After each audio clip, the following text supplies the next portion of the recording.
I'm Lydia, and I've lived a life that's straight out of a storybook, minus the fancy trimmings.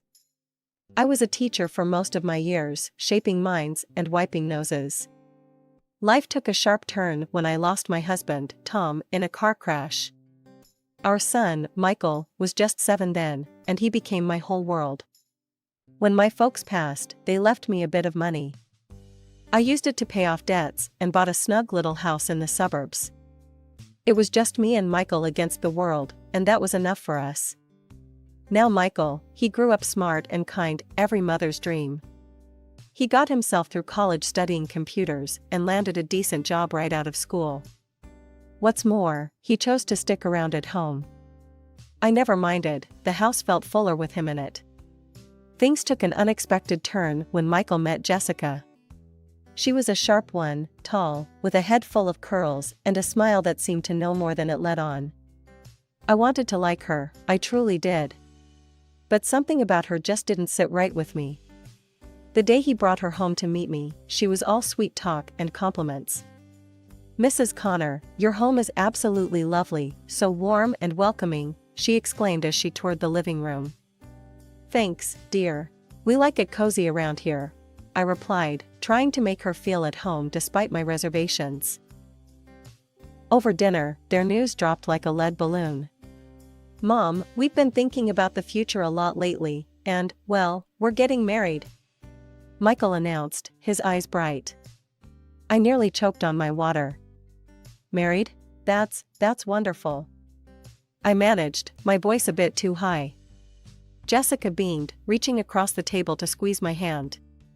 "We want to do it soon, just a small thing, you know? Nothing fancy," she added quickly, as if to cushion the blow. I nodded, plastering on a smile. "Of course, whatever makes you two happy."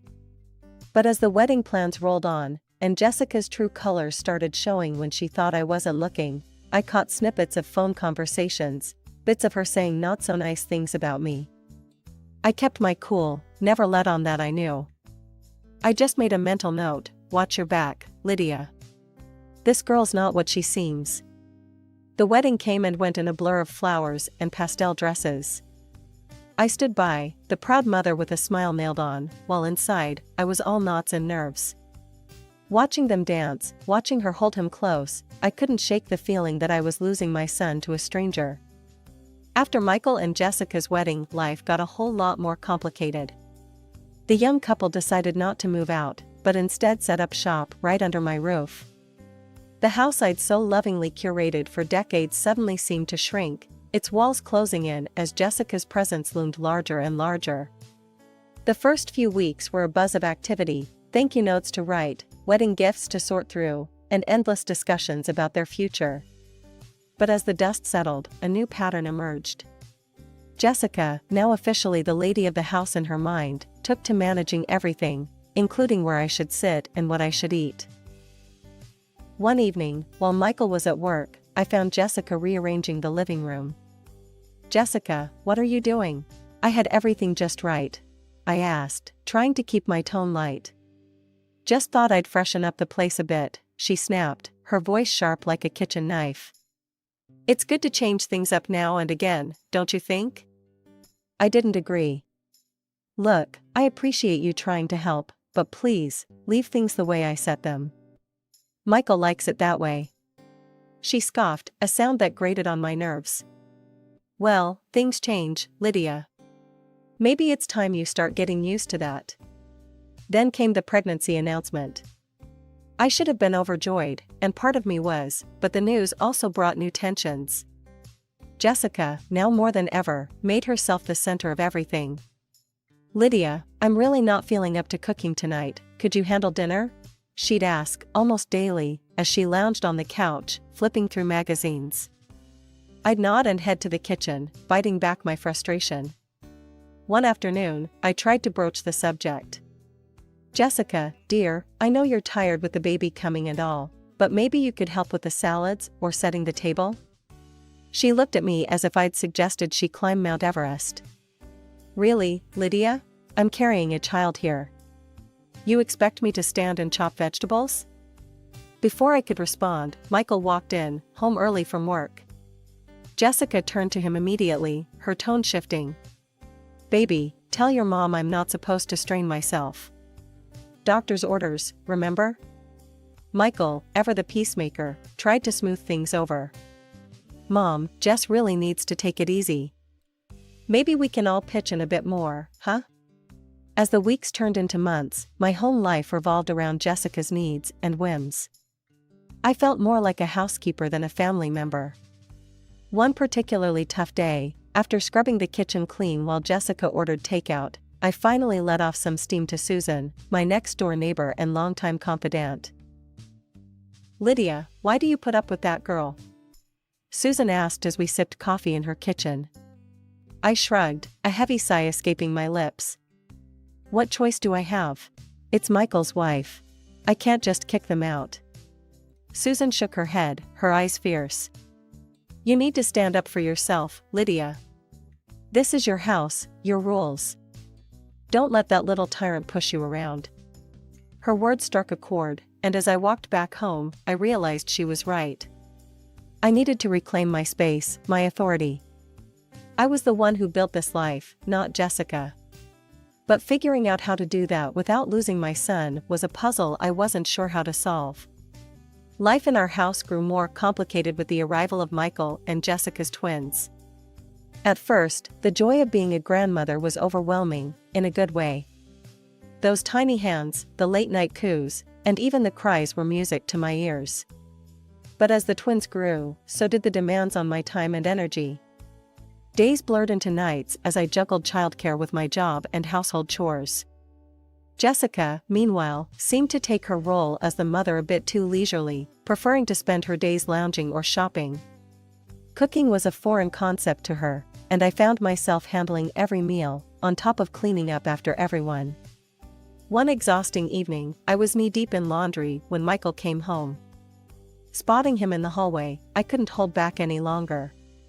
Michael, we need to talk, I started, the fatigue evident in my voice. He looked concerned but wary. What's wrong, Mom? It's all too much. I love those babies, but I'm not as young as I used to be. I thought Jessica would take on more by now. Before Michael could reply, Jessica entered the room, her arms laden with shopping bags. What's all this about, Lydia? Why are you upsetting Michael? I took a deep breath, trying to keep my composure. Jessica, I just think it's time you started helping out more around here. Maybe even cook a meal once in a while. Jessica's face twisted into a scowl. Are you saying I'm a bad mother? How dare you? The room grew tense, the air thick with unspoken grievances. I think it might be better if you find your own place, I finally said, the words heavy on my tongue but necessary. Jessica took my words like a slap. So you want to kick us out? Your own grandkids? No, Jessica, that's not what I meant. I just think it might be easier on all of us if you had your space, and I had mine. The conversation ended with no resolution, just a lot of hurt feelings. Jessica stormed off to their room, and Michael followed after a moment, leaving me alone in the silent aftermath.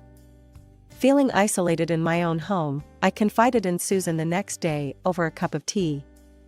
I just don't know what to do anymore. I'm at my wit's end, I confessed, the steam from the tea fogging up my glasses. Susan was always full of fiery advice. Lydia, you've got to put your foot down. It's your house, your rules. Maybe it's time they learn that. Her suggestion of eviction seemed extreme, but as I mulled it over, it didn't seem entirely unreasonable. I just don't want to lose my son, or my grandkids, I admitted, the fear of making a permanent rift a constant shadow. Sometimes, tough love is the only way, Susan said firmly. But whatever you decide, I'm here for you. Years had flown by, each more draining than the last. I'd hoped things might change as the twins got older, but Jessica never took up the reins as a mother should. She didn't work, claiming the kids needed her at home, though it seemed they needed anyone but her given how little she actually did around the house. On the morning of my 58th birthday, I woke early, stirred by a mix of anticipation and loneliness. I baked a cake, chocolate, everyone's favorite. I decorated it with the simple tools I had, thinking of the small pleasures that used to light up Michael's face when he was a boy. By the time the afternoon rolled in, the cake sat on the counter, its sweet aroma filling the kitchen. I waited, listening for the sounds of the car pulling up, the kids' laughter spilling in as they returned from kindergarten. But the door that eventually opened brought in no joyful noise, just Michael and Jessica, their faces strangely tense. "Where are the kids?" I asked, a frown knitting my brow. Michael looked away, and Jessica, ever so blunt, answered, "They're at my mom's. We thought we'd take the weekend off. Just the two of us." Jessica poured herself and Michael a glass of wine without acknowledging my offer.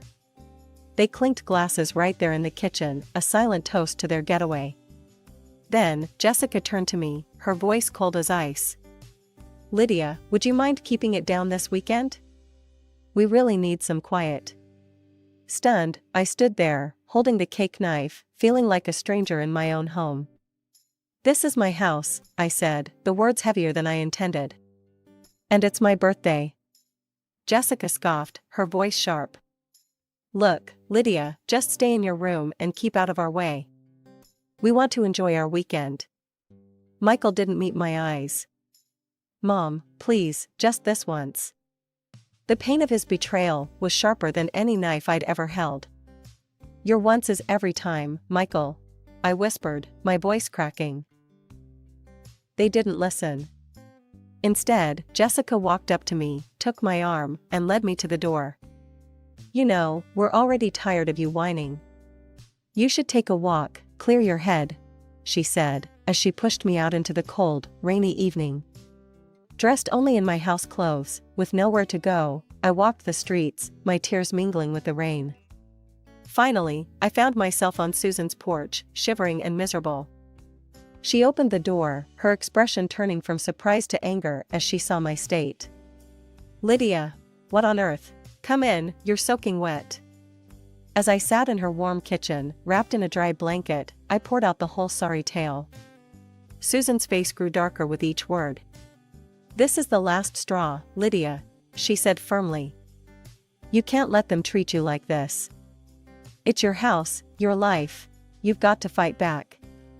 Her conviction was a lifeline thrown into the turbulent waters of my despair.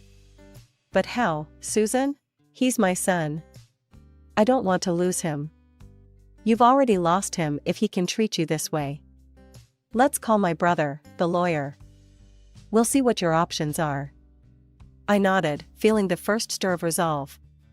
Susan made the call, and her brother agreed to meet me the next day. Sitting in her cozy living room, I realized I was afraid to go back to my own home. A place where I was unwelcome on my own birthday no less. I trudged back home late that night, heart heavy and clothes still damp. The house was silent, the only sign of life being the clutter of dirty dishes and half-empty wine glasses scattered around the living room. I didn't bother cleaning up, I was too spent, both emotionally and physically. Instead, I went straight to my room, locking the door behind me. As dawn broke, I lay in bed, the events of the previous day replaying in my mind. I quietly got up, gathered my essentials, phone, house documents, and a bit of courage tucked into my purse, and slipped out to meet Susan's brother, the lawyer. The morning was crisp, and as I walked to the lawyer's office, the cool air felt like a balm. Susan's brother greeted me warmly, his office a stark contrast to the chaos of my home. "Lydia, let's sit down and talk this through," he said, gesturing to a chair across from his desk. I took a deep breath, and as I told him everything, his expression grew serious. "It sounds like you've been through quite an ordeal. You have rights, especially in your own home." "What can I do? I don't want to live like this anymore," I confessed, feeling a mix of hope and fear. "Well, we could start by looking into Jessica's past. There might be something there. And, if you're serious about this, we can file for an eviction notice. It's your house, after all," he advised, his tone professional yet empathetic. The thought of evicting my own son and his family was heart-wrenching, but the lawyer's words rang true. It was indeed my house, and I deserved peace. "I'll do it. It's time I stood up for myself," I declared, the decision firming up with every word spoken aloud. The lawyer nodded, drafting the documents as we spoke. He moved quickly, and before long, he had filed a petition in court to evict Michael and Jessica. The court process was brisk, and to my relief and simultaneous heartbreak, the judge sided with me. My claim was justified. I was granted the eviction. The day they moved out was one of the most painful days of my life. Jessica was livid, hurling curses and threats as she packed. "You'll regret this, Lydia. You've not seen the last of me," she spat, her eyes wild with fury. Michael, my own son, wouldn't even look at me. His parting words cut deeper than any knife. "You've crossed all boundaries, Mom. I never thought you'd actually go through with this." The weeks after Michael and Jessica moved out were quiet. The kind of quiet that lets you think too much, wonder too much. But then, one ordinary Tuesday, a phone call shattered that silence and sent ripples through the rest of my life. The caller was the private detective I had hired at my lawyer's suggestion. I remember fumbling with the phone, my hands shaking slightly as I answered. "Mrs. Connor, I've found something you need to see." The detective's voice was grave, urgent. "What is it? What did you find?" I asked, my heart pounding. "I think you better sit down for this," he replied. I perched on the edge of my armchair, clutching the phone tighter. "I'm listening." The investigation into Jessica's past turned up more than we bargained for. She was not only a known fraud but is also suspected in the death of her first husband. The police couldn't prove anything at the time, and she walked free. My breath caught in my throat. "And? There's more. She had a child with her first husband, a boy. She abandoned him right after her husband's death. And regarding her husband's fatal car accident, we found new evidence. It appears she might have been directly involved." I felt a chill run down my spine. "What kind of involvement?" "She tampered with his car. We tracked down the mechanic who worked on the brakes. He's been carrying this guilt for years, and now, he's ready to confess. He claims Jessica paid him to tamper with the brakes." I sat stunned, unable to speak for a long moment. This is monstrous. My son and grandchildren. I need to go to the police. They need to know all this. "That's the right step, Mrs. Connor. I'll send over all the evidence we've collected." Hanging up, I felt a storm brewing inside me. With the dossier of evidence in hand, I went straight to the police station. The officers were initially skeptical, but as they sifted through the documents and listened to my account, their skepticism turned to concern. "We'll need to take immediate action based on this new evidence," one of the detectives said, his expression grim. Days later, I watched, heart in mouth, as the police arrested Jessica. The scene played out on the evening news, cameras flashing as she was led away in handcuffs. Her face was a mask of fury and disbelief. Back home, Susan sat beside me, her hand gripping mine. "You did the right thing, Lydia. It had to be done." On the screen, reporters buzzed around the police, speculating, questioning. I felt a mix of relief and sorrow, relief that the truth was out, sorrow for what it meant for my son. Michael, poor Michael. He had been duped, dragged into a nightmare, by a woman he loved. How could she have hidden all this? How could I not have seen? I murmured, more to myself than to Susan. "Sometimes, we see only what we want to," Susan replied softly. "But you've possibly saved more lives, Lydia. Remember that." After Jessica's arrest, Michael took on the full responsibility of caring for the twins. He was drowning in legal fees, desperate to prove Jessica's innocence. It wasn't long before he came knocking on my door, the son I'd raised alone, now a weary, desperate man. He looked exhausted, eyes hollow, when he asked, "Mom, I need to borrow some money for Jessica's bail. The lawyers are bleeding me dry, but I can't let her rot in jail." My heart ached seeing him like this, but the sting of his recent harshness was still fresh.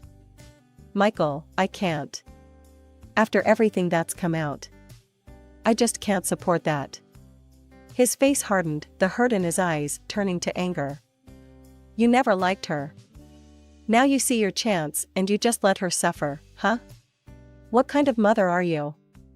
Michael, you don't understand. I'm doing this to protect you, to protect the kids, I pleaded, my voice trembling with emotion. Protect us? By tearing us apart? He scoffed bitterly, shaking his head.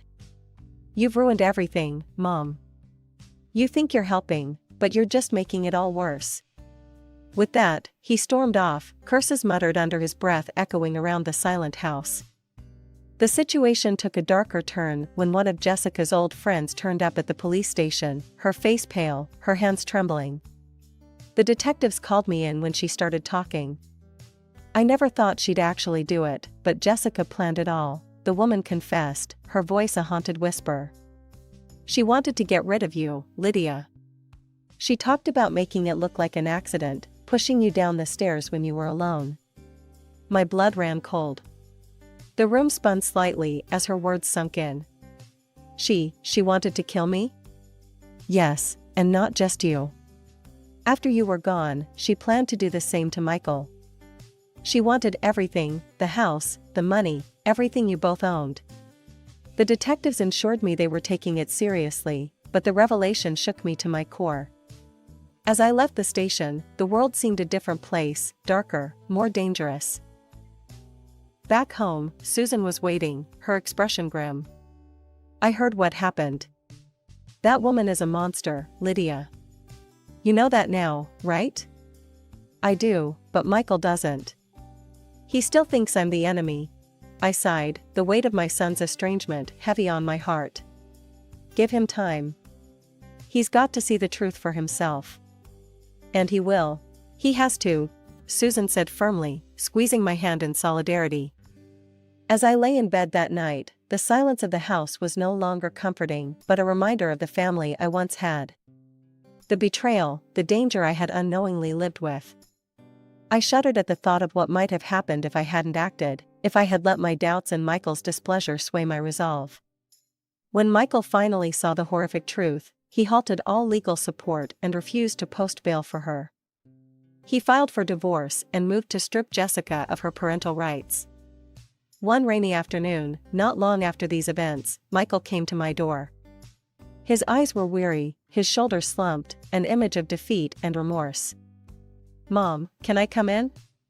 His voice was low, hesitant. I nodded, stepping aside to let him into the house. It felt strange having him there, in the space that had been a battleground for so long. Mom, I'm here to apologize. For everything. I was blinded, and I didn't listen to you. I'm so sorry. I listened, the words I had longed to hear now stirring a tumult of emotions within me. Michael, you believed in her, protected her, even when she was destroying our family. How do you think that felt for me? I know it was wrong. I can't even begin to understand how much I hurt you, he replied, his voice cracking with the burden of his guilt. And the children? I pressed, needing to know they were safe. They're with me now. They're safe, I promise. Jessica, she won't be able to hurt them anymore, he assured me, determination stealing his features. I nodded, the information settling some of my fears. And what do you want from me, Michael? He swallowed hard, looking down at his hands before meeting my gaze again. I hope that we can start to rebuild. I miss you, Mom. And the kids miss their grandma. I took a moment, the decision heavy on my heart. I want to see the grandchildren. They shouldn't suffer because of all this. But you, Michael. I'm not sure I can forgive you. In the days that followed, I spent more time with my grandchildren, cherishing their laughter and the joy they brought to the quiet house. Their innocence was a balm to my worn soul, and I was determined to raise them differently, to instill values that perhaps I had failed to fully instill in Michael. Susan, ever my rock, stood by me through it all. You're doing the right thing, Lydia, she would say during our long talks over coffee. You're strong, and now you're free to live your life on your terms. She was right. I had learned a hard lesson about the dangers of losing oneself in the care of others, of ignoring one's own needs and rights. Now, I was rediscovering who I was beyond being a mother and a grandmother. Reflecting on everything that had happened, I was grateful. Grateful for the truth, no matter how painful it had been, and for the chance to start anew. Life was different now, richer and more mine than it had been in years. I was moving forward, one sure step at a time, on a path that was entirely my own.